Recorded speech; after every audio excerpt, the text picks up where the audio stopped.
Hello दोस्तों, welcome to civil मंत्रा। मैं हूं अनुपम। स्टार्ट करते हैं हीट एंड मास ट्रांसफर। जैसा कि आपका नेक्स्ट जो एग्जाम है वह है हीट एंड मास ट्रांसफर का। स्टेप वाइज इसका दोस्तों पेपर इसका थोड़ा हार्ड भी हो सकता है क्योंकि न्यूमेरिकल का पोर्शन आता है, लेकिन जितना हो सकेगा मैं इंपॉर्टेंट क्वेश्चन और जो जो इंपॉर्टेंट लगेगा थ्योरी है वो मैं बताऊंगा ताकि आपका पेपर अच्छा हो जाए। ओके, अब हम बात करते हैं अपने टॉपिक की तरफ। हमारा यूनिट 1 को हम डिस्कस करते हैं। जो हमारा यूनिट 1 है वह है इंट्रोडक्शन टू हीट ट्रांसफर। इसमें हम बात करेंगे कि हमारी हीट का जो ट्रांसफॉर्मेशन है वो किस तरीके से होता है और उसके क्या क्या प्रोसेस हैं, ये सारी चीजें हम डिटेल से डिस्कस करेंगे। अगर हम बात करें बेसिक से बिल्कुल, तो हमारी mechanism of the heat transfer है वह 3 तरीके से होती है। एक हमारी होती है कंडक्शन, एक होती है कन्वेक्शन, एक होती है रेडिएशन। हमारा कंडक्शन क्या होता है? ये हमारा जो सॉलिड बॉडी होती है, एक सॉलिड फेज में अगर हमें हीट का ट्रांसफॉर्मेशन करना है one place to other place, यानी एक एंड से दूसरे एंड, तो हम क्या करते हैं? कंडक्शन का यूज करते हैं। अगर हमें लिक्विड में करना है तो कन्वेक्शन का यूज करेंगे, और हमें अगर वेपर की कंडीशन होती है तो वहां हम रेडिएशन का यूज करते हैं। अब देखो क्या होता है कंडक्शन में। कंडक्शन में क्या होता है कि हम क्या करते हैं कि जो हमारा टेम्परेचर का फ्लो होता है वो हायर टेम्परेचर क्या होता है, हायर से टू लोअर की तरफ मूव करता है। और क्या होता है कि जो हमारा कंडक्शन प्रोसेस होता है इसमें एक मीडियम की जरूरत पड़ती है। मीडियम की जरूरत कहने का मतलब, अगर हमें इस इंड को क्या करना है, हीट करना है, तो हम क्या करेंगे, इस इंड पे क्या करेंगे, आग लगाएंगे। कुछ भी हम हीटिंग प्रोसेस करेंगे तो क्या होता है, धीरे धीरे इस पूरी बॉडी क्या हो जाती है, हीट हो जाती है। इसकी एक मेन जो प्रॉपर्टी होती है दोस्तों, जो माइक्रोस्कोपिक से हम स्टडी करते हैं, जो इसका मूवमेंट होता है, जो इसके एनी मूवमेंट, इसमें कोई भी मूवमेंट नहीं होता जो हीटिंग के लिए हमें चाहिए होता है। मतलब कहने का मतलब, अगर एक एलिमेंट को हम हीट करते हैं दूसरे एलिमेंट तक के लिए जो इसमें मूवमेंट होता है वो ऐसी कंडीशन नहीं होती है। बट इसमें क्या होता है, ड्यू टू रैंडम मॉलिक्यूल्स जो होते हैं वाइब्रेशन के सारे, जैसे हमने हीट किया इसको, इसके मॉलिक्यूल हीट हो लेते हैं। इसमें क्या होता है, वाइब्रेशन जनरेट होने लगता है इक्विलिब्रियम पोजीशन से, और धीरे धीरे हमारा मटेरियल क्या होता है, पूरा हीट हो जाता है। क्योंकि इसीलिए इसको हम कहते हैं स्लो प्रोसेस होता है। ओके, ये होता है हमारा कंडक्शन के बारे में।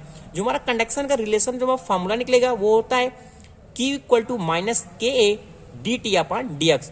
के हमारा क्या है, थर्मल कंडक्टिविटी है एक तरीके से कंडक्शन के लिए। ओके, जो हमारा शो करेगा कि कंडक्शन हीट ट्रांसफर कोफिशिएंट है। ए हमारा क्या होता है, एरिया होता है, और D T upon D X क्या है, टेम्परेचर ग्रेडियंट होता है। ओके, ये हो गई कंडक्शन की बात। अब हम बात करते हैं कन्वेक्शन की बात। कन्वेक्शन का जो भी हमारा प्रोसेस होता है वो हम लिक्विड स्टेट के लिए करते हैं। इसमें क्या होता है कि जो हम हीट का ट्रांसफर करेंगे उसमें हमें मीडियम की जरूरत पड़ती है। दोस्तों ध्यान से सुनते जाइए, चीज मैंने लिखी नहीं है क्योंकि आपने कई बार इसको बेसिक पढ़ा है, फिर मैं बता दे रहा हूँ, आप सुनते जाइएगा। इसमें क्या होता है, मीडियम की जरूरत पड़ती है। सपोज दैट अगर हमें कोई भी वाटर हमारा लिक्विड पोर्शन है उसे हमें हीट करना है तो हम क्या करते हैं, आग लगाते हैं। जब ये आग लगाते हैं तो धीरे धीरे मटेरियल क्या होता है, हीट होने लगता है। जब हीट होने लगता है तो मॉलिक्यूल क्या होता है, इसमें एक दूसरे से क्या करें, मूवमेंट के तरीके, जैसे हमारा हीट हुआ, जो हीट होगा वो ऊपर जाएगा, जो ऊपर का पार्टिकल है फिर जो भारी हो जाएंगे वो नीचे आएंगे। क्योंकि जब वाटर हमारा हीट होता है तो उसमें वेपर के पार्टिकल आ जाते हैं। जब वेपर होगा तो क्या होगा, धीरे धीरे तो वाटर हल्का हो जाएगा और वो ऊपर जाने लगता है। ठीक है, तो इस तरीके का हमारा जो प्रोसेस होता है वो हमारा होता है कन्वेक्शन प्रोसेस। यह भी एक तरीके का स्लो प्रोसेस होता है, but as a compare conduction थोड़ा ज्यादा ही होता है। ठीक है, तो इस तरीके से हम कन्वेक्शन प्रोसेस का यूज करते हैं। जो हमारे कन्वेक्शन भी होते हैं, 2 टाइप के होते हैं। एक हमारा नेचुरल कन्वेक्शन होता है, एक हमारा फोर्स कन्वेक्शन होता है। अगर इसके फॉर्मूले की बात करें तो हमारा जो फॉर्मूला इससे रिलेशन निकल जाएगा वो एक होता है Q equal to H A T S minus T F. ये फॉर्मूला दोस्तों आपको याद रखना है, ये दोनों भी, क्योंकि आगे अभी इसका बहुत भी यूज आएगा। क्योंकि जो जो हम न्यूमेरिकल करेंगे, हीट ट्रांसफर का निकालेंगे, वो सिलेंड्रिकल के लिए होगा चाहे फिर स्फेयर के लिए होगा, हर जगह ये फॉर्मूले यूज होंगे दोनों। ओके, अब हम बात करते हैं रेडिएशन की। रेडिएशन फ्लो हमारा एक वैक्यूम में ही होता है, बट इसमें कोई भी मीडियम की जरूरत नहीं होती। बिना मीडियम में क्या होता है, हीट हमारा ट्रांसफर हो जाता है। सपोज देखते हैं सन है, उसमें कोई भी मीडियम नहीं होता, फिर भी हमारा क्या हो, हीट कंटिन्यू हमारी क्या होती है, फ्लो होती रहती है। तो इस तरीके के जो भी हमारे प्रोसेस होते हैं वो रेडिएशन होते हैं। इसमें कोई भी मीडियम की जरूरत नहीं पड़ती, इसलिए जो भी हमारा ये प्रोसेस होता है वो फास्ट प्रोसेस होता है। और जो भी इसका मूवमेंट होता है, कहने का मतलब जो हमारा कंडक्शन था, कन्वेक्शन था, इसमें जो मूवमेंट होते हैं पार्टिकल के वो जिग जैग होते हैं। कैसे होते हैं, जिग जैग होते हैं। But in a condition radiation में बिल्कुल स्ट्रेट मूव करता है, जो हमारा पार्टिकल मूव करेगा, कहने का मतलब जो भी हमारी हीटिंग प्रोसेस होगा वो क्या होता है, बिल्कुल स्ट्रेट होता है। There is no change in temperature of the medium, और हमारा मीडियम में कोई भी असर नहीं होता, डायरेक्ट हमें जिस बॉडी को हीट करना होता है वही इफेक्ट करता है। तो इसका फॉर्मूला है जो हमारा निकल के आता है ईबी ई की सिग्मा बी ए टी की पावर 4। जो ईबी होता है वो हमारा स्टीफन कांस्टेंट है। तो अगर आपको आता है कि मैकेनिज्म ऑफ हीट ट्रांसफर क्या है वो भी लिख सकते हैं, और जो जो चीज मैंने डिफरेंट बताया है वो भी आप लिख सकते हैं। इतना टाइम नहीं है दोस्तों कि मैं अलग से बताऊं कि डिफरेंस क्या होता है कंडक्शन, कन्वेक्शन और रेडिएशन में, आपको समझ में आ गया होगा। अब हम बात करते हैं कि थर्मल कंडक्टिविटी क्या होती है। अगर हम थर्मल कंडक्टिविटी की बात करें कि कंडक्टिविटी हमारी क्या शो करती है, the amount of heat conducted through a body of a unit area and unit thickness in unit time. कोई भी हमारी बॉडी है, अमाउंट ऑफ ये कितना हीट कंडक्ट करेगी एक स्पेसिफिक एरिया में, यूनिट एरिया में, यूनिट क्रॉस सेक्शन पे और एक यूनिट टाइम पे, when the difference in temperature between face causing heat flow is unit. अगर वो हमारा जो प्रोडक्ट है या फिर हमारा को ऑब्जेक्ट है वो किस कंडीशन में कितने यूनिट पे एरिया हमारा क्या कंडक्ट करेगी, वही हमारा कहलाता है थर्मल कंडक्टिविटी। अब हम बात करते हैं effect of on thermal conductivity. Thermal conductivity का इफेक्ट क्या पड़ता है, ये आपके एग्जाम में पूछा भी गया है, ये इंपॉर्टेंट भी है, बता दे रहा हूं दोस्तों, ये इंपॉर्टेंट भी है। अब जैसे कि मैंने आपको याद करने के लिए बहुत सरल सा मेथड दिया है, इसमें मैंने 3 कंडीशन जैसे मैं बताया, एक हमारी सॉलिड है, एक लिक्विड है, एक हमारा क्या है गैस है। अब देखो थर्मल कंडक्टिविटी में क्या होगा, अगर हम टेम्परेचर इंक्रीज करते हैं, सॉलिड में बात करेंगे मेटल की और नॉन मेटल की, अगर हम टेम्परेचर इंक्रीज करते हैं तो थर्मल कंडक्टिविटी क्या हो जाती है दोस्तों, डिक्रीज हो जाती है इन मेटल कंडीशन में। और नॉन मेटल में क्या होता है कि अगर हम टेम्परेचर को बढ़ाते हैं तो थर्मल कंडक्टिविटी क्या होती है, इंक्रीज हो जाती है। कैसे, देखो सपोज दैट ये मेरा क्या है बॉक्स है या फिर कुछ भी है, इसमें क्या है जब हम क्या टेम्परेचर इंक्रीज करते हैं इन सॉलिड स्टेट में तो ये जो मूवमेंट होता है इसका, ये ऐसे से नहीं होता, सॉलिड स्टेट है, ये क्या करता है एक ही जगह पे वाइब्रेट करने लगता है। जब वाइब्रेट करेगा कंटिन्यू तो क्या होगा, उसकी थर्मल कंडक्टिविटी बढ़ेगी। ठीक है, इस तरीके से जो सॉलिड के लिए क्या है टेम्परेचर इंक्रीज होता है, थर्मल कंडक्टिविटी डिक्रीज होगी मेटल में। और नॉन मेटल में क्या होता है, टेम्परेचर इंक्रीज होता है तो थर्मल कंडक्टिविटी वो भी इंक्रीज होती है। ओके, इसी तरीके से हमारी गैस के लिए भी होती है, क्योंकि इसके मॉलिक्यूल सेम तरीके से मूव करते हैं जैसे हमारा नॉन मेटल में मूव करते हैं। गैस में भी क्या होता है, टेम्परेचर जब हम इंक्रीज करते हैं जो थर्मल कंडक्टिविटी इंक्रीज होती है। बट अगर हम मॉलिक्यूलर वेट की बात करें तो हमारा एक फॉर्मूला होता है V = GT/m। अगर मॉलिक्यूलर वेट इंक्रीज कर रहे हैं तो वेलोसिटी हमारी क्या हो रही है, डिक्रीज हो रही है। जब वेलोसिटी हमारी डिक्रीज हो रही है थर्मल कंडक्टिविटी भी क्या होगी, हमारी डिक्रीज हो जाएगी, क्योंकि यहाँ क्या है जिगजैग मूव करते हैं, वाइब्रेट कर रहे थे इसलिए इंक्रीज हो रही थी। यहाँ क्या हो जाएगा, थर्मल कंडक्टिविटी हमारी क्या हो जाएगी, डिक्रीज हो जाएगी इन मॉलिक्यूलर वेट की कंडीशन में। अब हम बात करते हैं लिक्विड में। लिक्विड में क्या है, अगर हम टेम्परेचर को बढ़ाते हैं तो थर्मल कंडक्टिविटी हमारी डिक्रीज हो जाती है। क्यों ऐसा होता है, क्योंकि हमें पता है रो इक्वल टू हमारा क्या होता है, m/v होता है। अगर देखो लिक्विड की कंडीशन है, लिक्विड में क्या है टेम्परेचर बढ़ा, जब टेम्परेचर हमारा बढ़ेगा तो उसके जो पार्टिकल है लिक्विड कंडीशन में एक स्पेसिफिकल केस होता है, जैसे मेरा कि रो हमारा क्या होगा, टेम्परेचर बढ़ेगा, ये घटता रहेगा। जब ये घटता रहेगा तो कंडक्टिविटी भी क्या हो रही है, घट रही है। बट इन वाटर कंडीशन में सेम उल्टा होता है कि टेम्परेचर बढ़ाते हैं तो कंडक्टिविटी क्या हो रही है दोस्तों, बढ़ जाती है। नेक्स्ट हमारा जो टॉपिक है वो है कंडक्शन इक्वेशन। हम फाइंड करेंगे कंडक्शन इक्वेशन हमारी कैसे निकलती है। यहाँ कंडक्शन इक्वेशन के जो हमारे सिलेबस में वो दोस्तों 3 प्रोसेस दिए गए हैं। एक हमारा हीट कंडक्शन इक्वेशन है रेक्टेंगुलर कार्टेशियन कोऑर्डिनेट में, एक सिलेंड्रिकल के लिए, एक स्फेरिकल के लिए। मैं एक बताऊंगा, उसी बेस से आप दोनों को सॉल्व कर सकते हैं समझ के, कि एक का जैसे मैं सॉल्व करूंगा उसके लिए दोनों समझ सकते हैं। अगर आपको फिर भी नहीं समझ में आ रहा है तो आप कमेंट सेक्शन में बताइएगा, मैं वो भी बताऊंगा। अब हम बात करते हैं रेक्टेंगुलर और कार्टेशियन के लिए, कि जो भी हमारा थर्मल हीट कंडक्शन हमारा Q कितना निकलेगा या फिर उसकी जो हमारी इक्वेशन होती है कंडक्शन में इन रेक्टेंगुलर केस में कितना निकलता है। ठीक है, अब देखो इसमें क्या किया, रेक्टेंगुलर की बात हो रही है, मैंने एक रेक्टेंगुलर ड्रा किया। ये हमारा क्या है, पूरे हमने फेज किए ABCD सारे नाम दिया। ये हमारी QX क्या हो रही है, हीट इन हो रही है, जो हमारी हीट आउट होगी DX डिस्टेंस कवर करेगी, तो इसलिए Q X plus D X हो जाएगा। ये एक्स की डायरेक्शन के लिए, इसी तरह वाई के लिए, इसी तरह मैंने जेड की कंसिडर किया। ये हमारी length D X and D Y and D Z, यहां तक कोई प्रॉब्लम नहीं है। जो हमारा टेम्परेचर इस पूरी बॉडी के लिए रेक्टेंगुलर के लिए है, ये हमारा क्या है, कांस्टेंट है। यानी कहने का मतलब जो हमारी टेम्परेचर चल रहा है वो क्या है, पूरा यूनिफॉर्मली है। अब देखो, अब हम बात करें D T upon D X, क्या rate of change of temperature. X axis के लिए, एक्स कोऑर्डिनेट के लिए हमने माना D T upon D X हमारा जो रेट ऑफ चेंज टेम्परेचर है वो हमारा एक्स डायरेक्शन के लिए है, ठीक है। अब क्या होगा, जब ये एक्स डायरेक्शन के लिए है तो जब हमारा temperature D X distance cover करेगा, temperature D X distance cover करेगा तो क्या होगा, डी टी, ये पार्शियल डिफरेंशिएशन हमारा T and D X into D X हो जाएगा, क्योंकि कितना कवर कर रहा है, डी एक्स कवर कर रहा है। ओके, कोई प्रॉब्लम नहीं। और ये कहाँ के लिए है, एक्स के लिए है।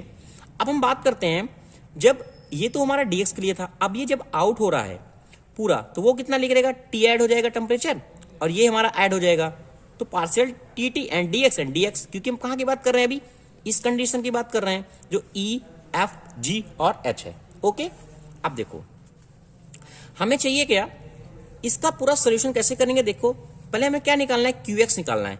क्यू एक्स किस पोजीशन के लिए, जो हमारा इन हो रहा है क्यू एक्स, हीट हमारा जो इन्फ्लेक्स हो रहा है उसको हम देखे हैं, हीट हमारा इन्फ्लेक्स कितना हो रहा है, माइनस के, ये हमारा कहां से आया है, ये हमारा फॉर्मूला होता है क्यू माइनस के A D T and D x. यहां से हमने निकाला है माइनस के माइनस के एक्स। अब ये एरिया हमें निकालना है, एक्स डायरेक्शन के लिए मैंने एक्स शो किया है। जो हमारा एरिया है ये हमारा एक्स डायरेक्शन के लिए, तो इसका जो हमारा एक्स एक्सिस में प्रोड्यूस होगा, जो एरिया निकलेगा इसके परपेंडिकुलर से निकलेगा, इसलिए हम एक्स को कंसीडर नहीं करेंगे, हमारा डी वाई हो जाएगा और डी जेड हो जाएगा। ओके, फिर क्या है, D T upon D x, कितने टाइम के लिए interval of the D T के लिए, इसलिए मैंने डी टी को ऐड कर दिया। ओके, ये हमारी क्या है, हीट इन हो रही थी। अब देखते हैं अपनी हीट आउट कितनी हो रही है। क्यू एक्स है, हीट डी एक्स डिस्टेंस के चलने के बाद Q X plus D x out हो रही है, इसलिए हीट आउट कितनी हो रही है, क्यू एक्स हो जाएगी, जो हमारी क्यू एक्स हो जाएगी, प्लस ये भी हमारी तो हीट होगी जो आउट हो रही है। तो ये हो गया partial differential D x, Q x and D x. Okay, अब देखो हमें टोटल चाहिए कि हमारा डी क्यू एक्स कितना निकलेगा। टोटल हमारा क्या है, क्यू एक्स हमारा स्टार्टिंग का था और ये हमारा निकल के आया, तो हमारी Q x minus Q X D upon D x, Q X D x, यानी जो हमारा क्यू एक्स था और ये था, हमने दोनों को क्या कर दिया, ऐड कर दिया कि हमें टोटल हमारा कितना होगा। इसके बाद ये कैंसिल हो जाएंगे और ये माइनस के साइन के साथ partial difference Q X D X बचेगा। अब ये क्यू एक्स की वैल्यू ऑलरेडी हमें पता है, minus D upon D X minus K X D Y D Z D T upon D X D T upon D X. अब देखो दोस्तों, यहां से आने के बाद एक चीज आपको कंफर्म लगने लगी होगी कि अगर हमें यहाँ का एरिया इतना पता है तो हम इजीली लगा सकते हैं, क्योंकि क्या है, ये इन हो रही है, ये आउट हो रही है, ये हमारी बराबर इतनी बनेगी। ये था हमारा एक्स के लिए, कि एक्स के लिए हमें क्या हो जाएगा, जो हमारा पार्शियल डिफरेंशिएशन एक्स के लिए, ये हमारा कितना हो जाएगा, K X D T and D X D Y D Z and time interval T. इसी तरह वाई के लिए, जेड के लिए हम क्या करेंगे, फाइंड कर लेंगे, सिर्फ हमारा डायरेक्शन क्या हो जाएगा, चेंज हो जाएगा। ओके, यहां तक कोई प्रॉब्लम नहीं है। अब क्या करेंगे, जो हमारी तीनों इक्वेशन फाइंड हुआ है, एक्स वाई जेड, तीनों को क्या करेंगे, ऐड करेंगे। जब तीनों को ऐड करेंगे तो ये हमारा सब में कॉमन हो रहा है, X Y D X D Y D Z और डी टी टाइम इंटरवल में हमने क्या किया, सबको ऐड कर लिया, और यहां से इसको ये पॉइंट और ये पॉइंट ऐड कर लिया। ओके, अब देखो ये तो हमने बात किया पूरे रेक्टेंगल के लिए। अब हम क्या देखते हैं कि जो टोटल हीट जनरेट हो रही है इन एलिमेंट पे वह कितनी होगी। ये तो हमारी पूरी बॉडी के लिए। अब जो एलिमेंट हमारा कंसीडर है वो हीट कितनी जनरेट हो रही है, Q G D X D Y D Z and D T.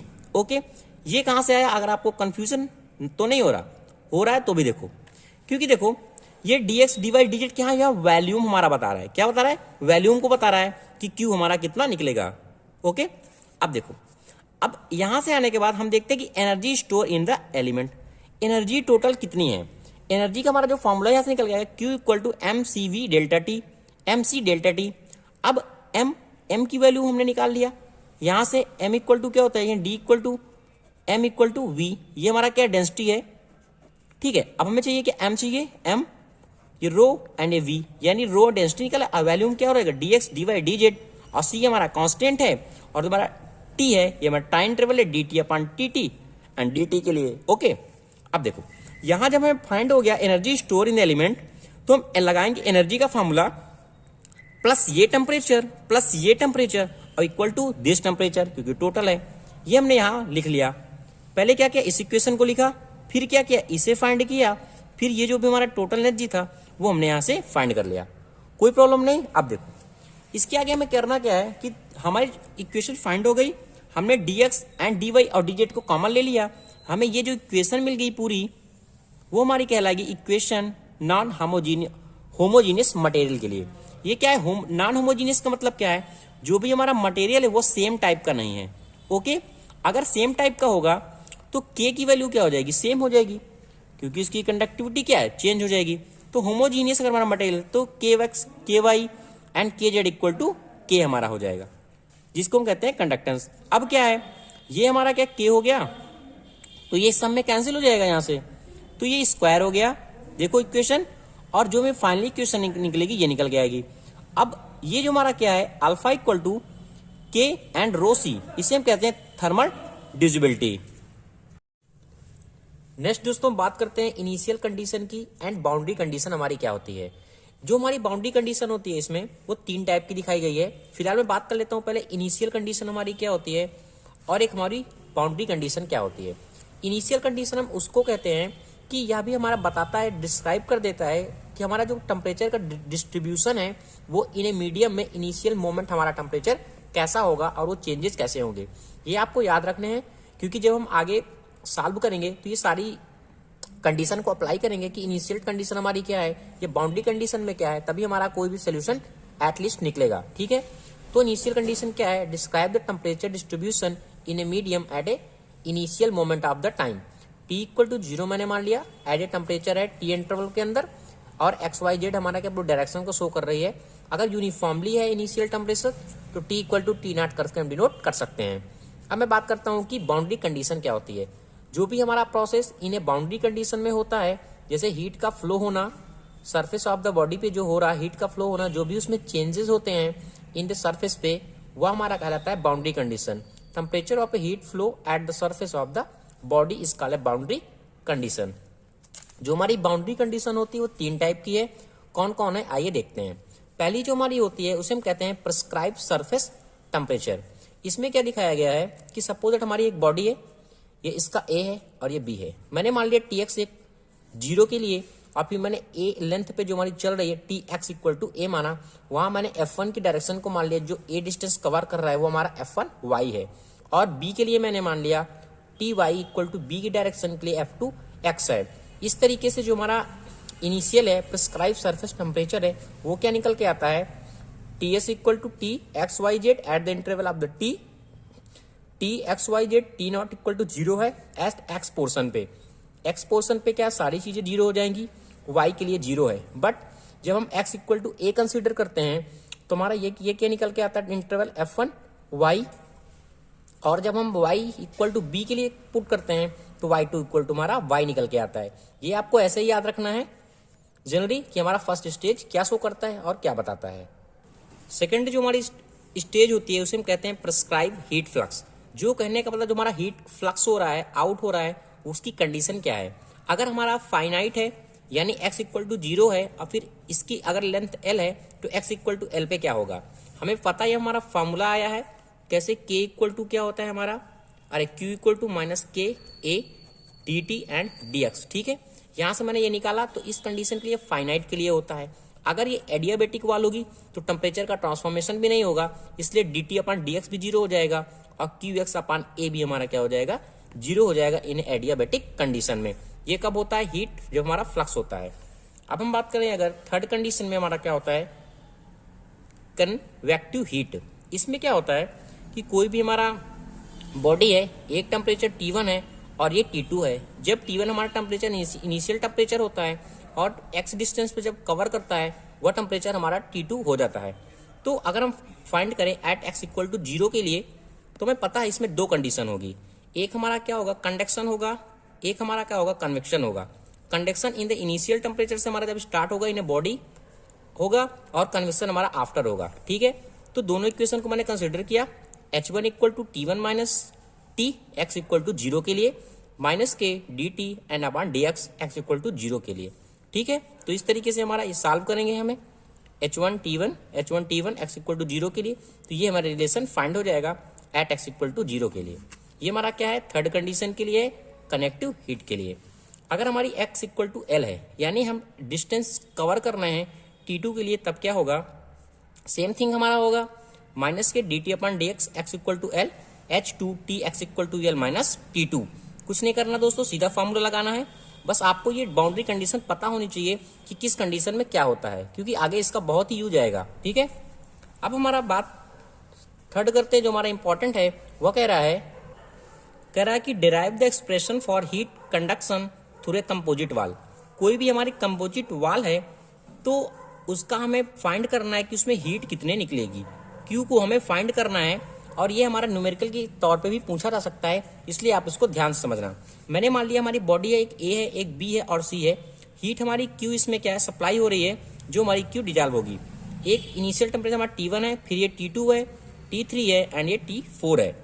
इस तरीके से लेंथ क्या हो जाएगी, LA, LB एंड LC। क्योंकि मैंने कंपोजिट जो मटेरियल लिया हुआ है वो 3 लिया है, एक ए, एक बी और सी। के मटेरियल के अकॉर्डिंग सबका अलग अलग है। अगर हमारा सेम मटेरियल है तो के की वैल्यू क्या हो जाती है, सब में सेम होती है। इस तरीके से मैंने फिगर ड्रा किया। अब देखो, अगर हम देखें, हमें ये ऑलरेडी पता है फॉर्मूला, क्यू इक्वल टू हमारा क्या होता है, के ए T1 minus T2 upon L. इस फॉर्मूले से अगर हम देखें तो फाइंड कर सकते हैं, जो हमारा क्यू होगा ये सब के लिए इक्वल है हमारा मटेरियल के लिए। तो ए के लिए हमने फाइंड किया, एल के लिए, फिर बी मटेरियल के लिए, क्योंकि हमारी बॉडी कैसी है, ऐसी है। ए के लिए हो गया, बी के लिए हो गया और ये सी के लिए हो गया। ए, बी और सी के लिए एरिया सबका कांस्टेंट है, इसलिए एरिया मैंने इक्वल रखा हुआ है। अगर हम देखें यहाँ से फाइंड करें, T1 minus T2 equal to Q L A upon K A निकल आएगा हमारा। यहाँ से T2 माइनस T3 निकल आएगा और T3 माइनस T4 निकल आएगा। तब क्या करेंगे, सबको सम करेंगे, तीनों को 1, 2 एंड 3। तो ये कैंसिल, ये कैंसिल, T1 माइनस T4 यहाँ से हमें मिल जाएगा।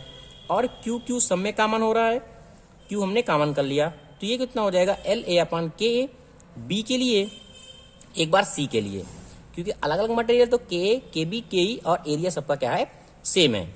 तो इस तरीके से यहाँ से हमारा जो फॉर्मूला निकल गया, क्यू इक्वल टू, क्यू हमें फाइंड करना है एटलीस्ट, तो ए और T1 माइनस T4 ये हमारा है, क्योंकि ए हमारे सब में से कॉमन मिल जाएगा, यहाँ कर दिया।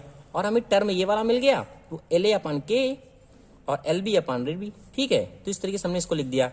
इसके बाद जो हमारा ये आ रहा है, इसको हम कहते हैं आर टी एच। जो भी हमारा एल अपन के है उसे हम कहते हैं आर टी एच से क्या करते हैं, इसको डिनोट करते हैं। तो इस तरीके से हमारा जो T1 माइनस T4 फार्मूला बन जाएगा कि हमें एटलीस्ट कंपोजिट हमारी कोई बॉडी है तो उसमें हीट हमारा कितना जनरेट होगा।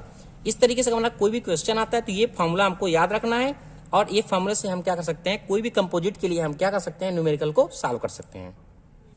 नेक्स्ट जो हमारा दोस्तों क्वेश्चन कह रहा है कि derive the expression under one dimension steady state heat condition for a temperature distribution of A sphere. ये मैं स्फीयर के लिए बता रहा हूं, हो सकता है आपके एग्जाम में क्या हो सकता है, सिलेंडर का भी पूछ ले। इसलिए मैं जो भी इसमें प्रोसेस बताऊंगा आपको याद रखना है कि सिलेंडर में भी हम कैसे यूज करेंगे, क्योंकि सबका क्या है, एरिया चेंज होगा, वॉल्यूम चेंज होगा, उसके अकॉर्डिंग हमारी सारी चीजें और हमारा जो प्रोसेस रहेगा वो सेम रहेगा। ठीक है, हमने मान लिया, अभी बात करते हैं हम स्फीयर के लिए कि हमारा वन डायमेंशन के लिए जो स्टेडी स्टेट की कंडीशन के लिए क्या होगा, heat condition for temperature distribution of the sphere. Okay, मैंने एक स्मॉल कंसिडर किया, स्फीयर है एक स्मॉल, फिर उसके बाद बड़ा एक छोटा किया R1 की दूरी पे। ठीक है, R1 है इसका, ये मैंने R मान लिया एक डिस्ट्रीब्यूशन के लिए, और एक R2 है। यहाँ T1 टेम्परेचर ग्रेटर है T2 से।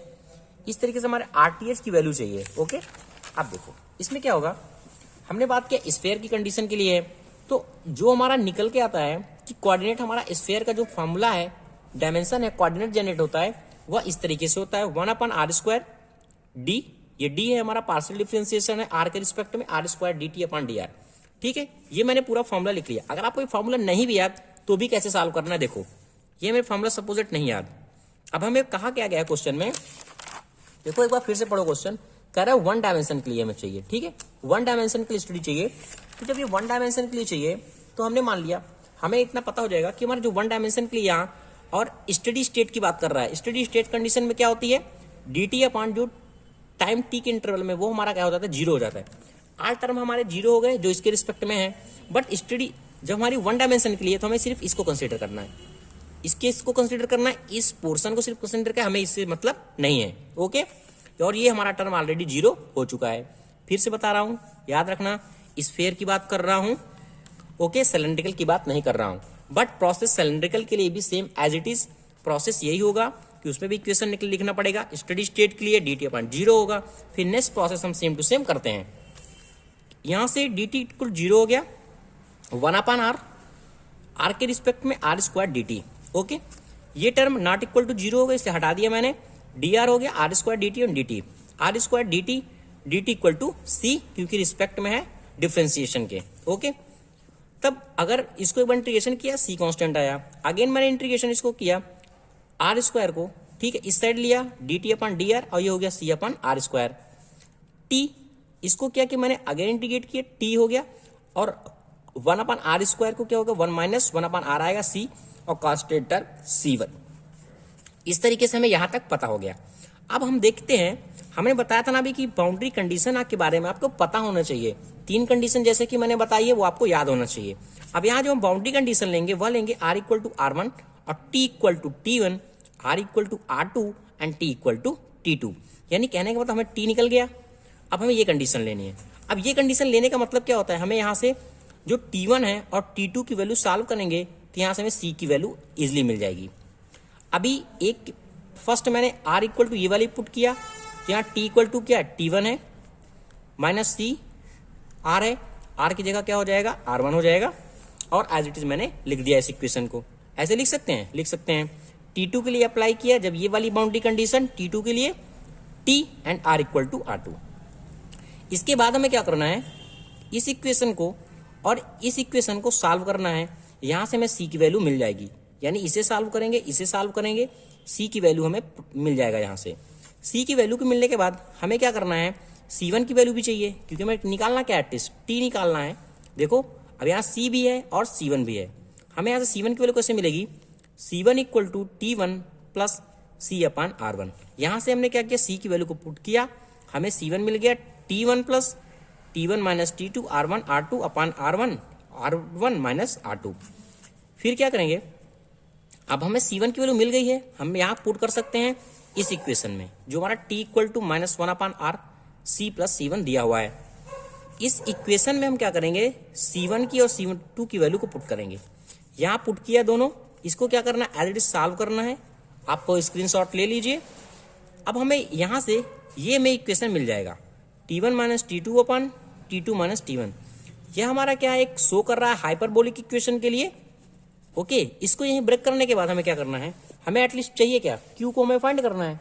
तो देखो q इक्वल टू हमारा फॉर्मूला क्या होता है, माइनस k8 dt अपन dr, क्योंकि r के रिस्पेक्ट में हम बात कर रहे हैं। अब यहाँ एरिया क्या है, स्फीयर है, स्फीयर का यहाँ एरिया क्या होगा 4 पाई r square d upon dr। अब देखो जो हमारा t है, t यहाँ से मैंने t के निकाल लिया, t की वैल्यू हमें ऑलरेडी पता है ये वाली, तो t1 plus t1 minus t2, यहाँ से क्या करना है, इसको सॉल्व करना है फिर हमें। और जब इसे धीरे धीरे सॉल्व करके लाएंगे, देखो एक एक स्टेप क्लियर है, t1 इसको सॉल्व करेंगे, r2 r1 ऊपर जाएगा, ठीक है। और पहले क्या करना है हमें, ये d अपॉन dr है, ठीक है, इसको क्या है डिफ्रेंशिएट करना है। जब डिफ्रेंशिएट करेंगे तो हमें ये रिजल्ट फाइंड होगा। आपको डिफ्रेंशिएशन तो जो आता ही होगा, ऐसा नहीं है कि आप डिफ्रेंशिएशन नहीं कर पा रहे। फिर भी बता देता हूँ, dt के टर्म में ये 0 हो जाएगा, सिर्फ हमें किससे मतलब, r से मतलब है, तो ये हमें r ये फाइंड हो जाएगा। और हम ये टर्म को क्या एज ए कांस्टेंट यूज करेंगे। तो यहाँ से मिलने के बाद हमें क्या करना है, इसको सॉल्व करना है, और हमें फाइनली जो q की वैल्यू आएगी, क्योंकि q की हम वैल्यू सॉल्व कर रहे हैं, तो q equal to t1 minus t2 upon r2 minus r1 4 pi के r1 r2 हमें यहाँ से मिल जाएगा। ये हमारा एक्सप्रेशन हो गया टोटल कंप्लीट। इसी तरीके अगर सिलेंडर के लिए भी आ रहा है तो आप क्या कर सकते हैं, उसे सॉल्व कर सकते हैं।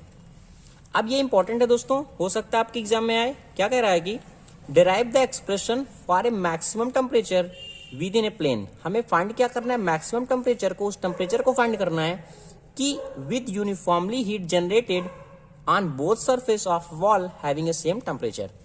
हमने एक वॉल को कंसिडर किया, ये हमारी boundary condition x equal to 0 x equal to l पे, ये मैंने स्मॉल एलिमेंट लिया, इसकी एलिमेंट की जो हीट को मैंने कंसिडर किया, ये हमारी क्या है, क्यू जी है। ओके, जो हमारी क्यू जी यहां निकल के आती है वो हमारी क्या होती है, Q G A D X होता है। ठीक है, ये हो गया हमारा, ये क्यू एक्स है, जो हमारा हीट निकल के आएगा वो Q X plus D x होगा।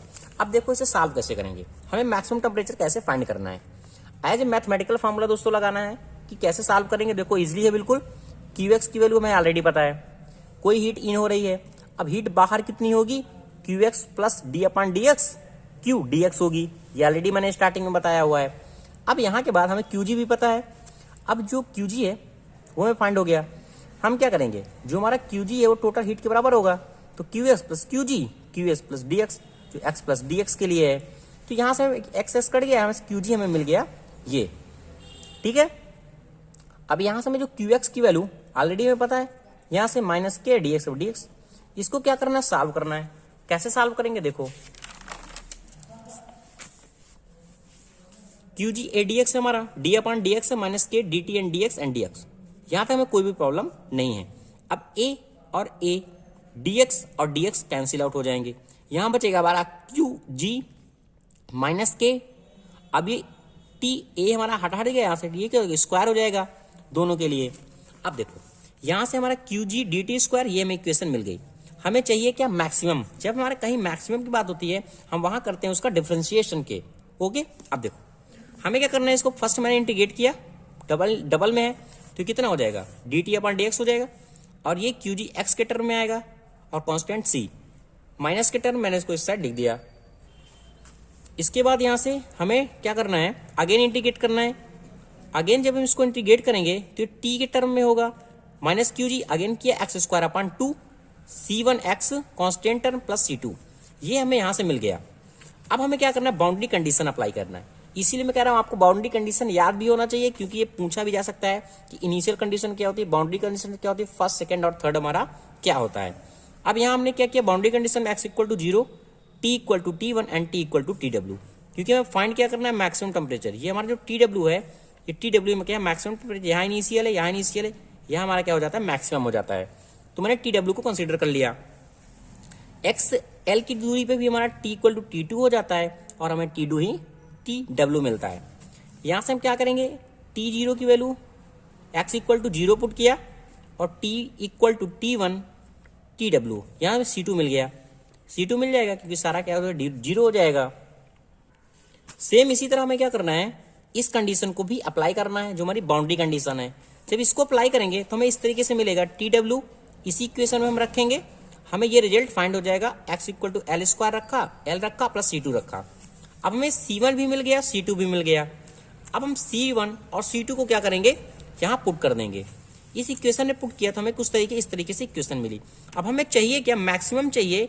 अब एट स्टडी फ्लो पे मैक्सिमम हमारा क्या, dt and dx equal to हमारा क्या होता है, 0 होता है। कि ऑलरेडी हमने डिफरेंशिएशन में भी पढ़ा है मैथमेटिकल रूल में कि हमें कोई भी मैक्सिमम फाइंड करना है तो हम dt इक्वल टू dx 0 कर दे तो हमें मिल जाएगा। ओके, हमने क्या किया, इसको डिफरेंशिएट किया अगेन, qg ये हमारा g है, okay qg and 2k x square को क्या होगा, डिफरेंशिएट करेंगे तो 2x हो जाएगा, और x इक्वल टू 1 हो जाएगा, और ये हमारा कांस्टेंट टर्म इसलिए 0 हो गया। यहां से हमें क्या करेंगे, वैल्यू को फाइंड करेंगे, dt इक्वल टू dx 0, ये हमारा 0 हो गया। इस टर्म को मैंने इक्वल किया तो ये हमारा ऑलरेडी 0 हो जाएगा, l minus 2x equal to 0, तो x इक्वल टू l/2 आया। यहाँ x इक्वल टू l/2 का मतलब क्या है कि पूरी दूरी हमारी तो l थी, लेकिन जो हमें मैक्सिमम टेम्परेचर मिल रहा है वो हमारी x इक्वल टू l की डिस्टेंस पे यहाँ मिलेगा। ठीक है, यानी l इक्वल टू l/2 पे हमें x दूरी पे हमारे जो मैक्सिमम वैल्यू फाइंड होगी वो हमें l/2 पे फाइंड होगी। अब क्या करना है, टी मैक्स हमें फाइंड करना है। तो टी मैक्स के लिए जो हमने फॉर्मूला अप्लाई किया था QG2 के, इसको वैल्यू को क्या करना है, x इक्वल टू l/2 हमें क्या करना है, एज ए पुट कर देना है। यहाँ पुट करेंगे, यहाँ इस इक्वेशन में देखो, क्योंकि ये तो हमारी T equal to value find हुई है, तब हम जब इसको फाइंड करेंगे, एटलीस्ट सॉल्व करेंगे l/2 के लिए टी मैक्स की वैल्यू, तो देखो इजिली हम जब सॉल्व करेंगे, यहाँ x equal to 0, x equal to l के लिए। अब ये फॉर्मूला में फिर अप्लाई करना है, किस कंडीशन के, x इक्वल टू 0 के लिए और l के लिए। तो जब हम इजिली फाइंड कर सकते हैं कि हमारा q इक्वल टू l/2, ये qg आ जाएगा, फिर 2 हमारी यहाँ क्या है, 2 बाउंड्रियां हैं, इसलिए मैंने 2 का इसमें मल्टीपल कर दिया, 2 कैंसिल al रोजी हमें फाइंड हो जाएगा। जो AL हमारा रोजी है ये हमारा मैक्सिमम जो हमारा कन्वेक्शन हो रहा है हीट का उसके बराबर होगा। तो मैंने लगा दिया कन्वेक्शन का फॉर्मूला HATW माइनस TQ। तो हमें एटलीस्ट TW की वैल्यू यहाँ से मिल जाएगी TAQG L/2H। तो हमारा T मैक्स कितना फाइंड होगा, T मैक्स हमारा कितना है, जो हमारा इनिशियल हमारा TA और हमारे कितना हीट हमारा लाइब्रेट होगा लास्ट में QG L/2H प्लस L²/8K। थोड़ा टिपिकल है दोस्तों, बट आप एक एक स्टेप को सॉल्व करेंगे तो इजीली सॉल्व कर सकते हैं। अब मैं बात करता हूं कि एनालॉगस सिस्टम क्या होता है। एनालॉगस सिस्टम को उस सिस्टम को कहते हैं कि when the two physical system are describe by a similarly equation.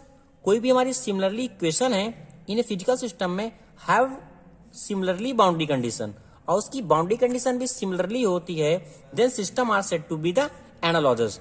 कैसा, फिर से देखो, when the two physical system are describe, दो सिस्टम बता रहे हैं हमारा फिजिकल जो हमारा नंबर है सिमिलरली इक्वेशन है and have the similarly boundary condition, then system are said to be the analogous. जैसे देखो कंपेयर करते हैं हम कैसे, इस डिफिनेशन हमारी क्या कह रही है।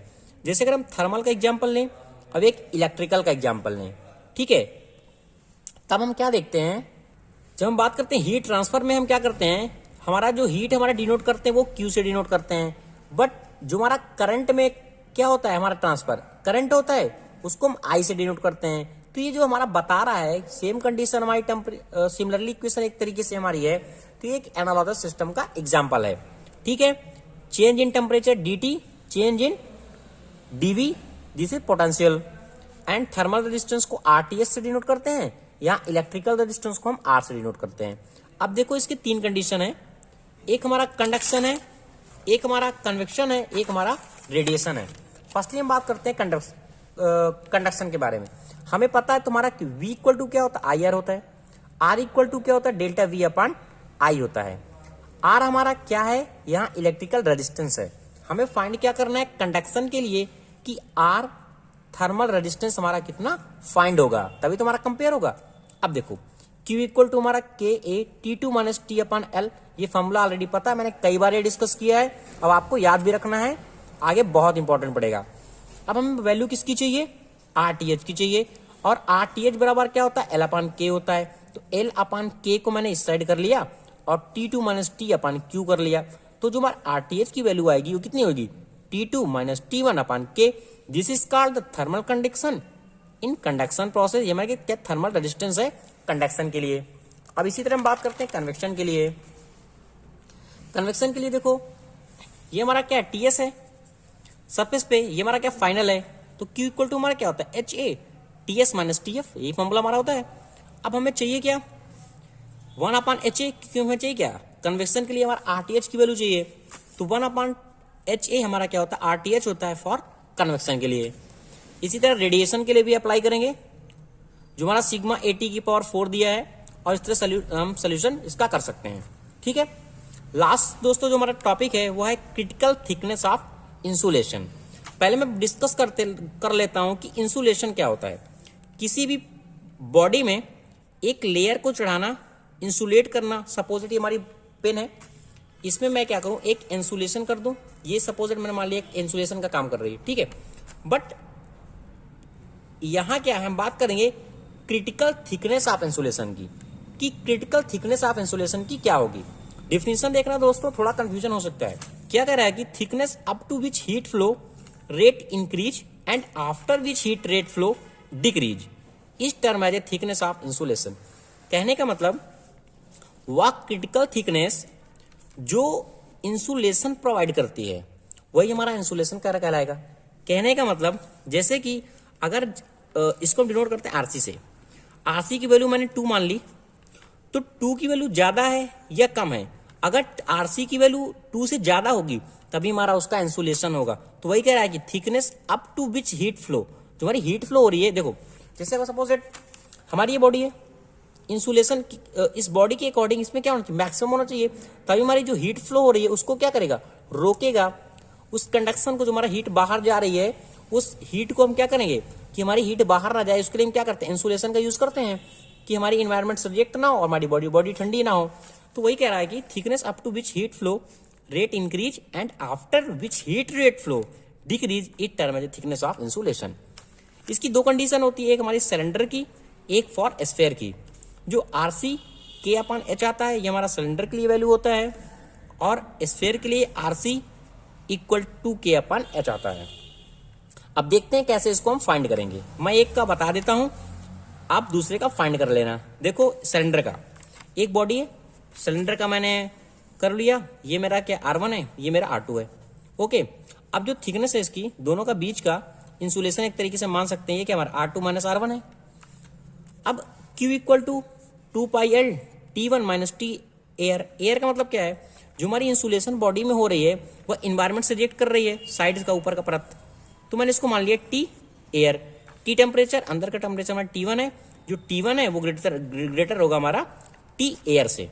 तो देखो 2 pi L T1 minus T के अपन यहाँ किया क्या होता है, ये जो 2 पाई L यहाँ है ना ये कॉमन ले लिया गया है, इसलिए ऊपर बता दिया गया है। लॉग R2 अपन R1 2 पाई KL था, इसलिए मैंने इसको कॉमन ले लिया।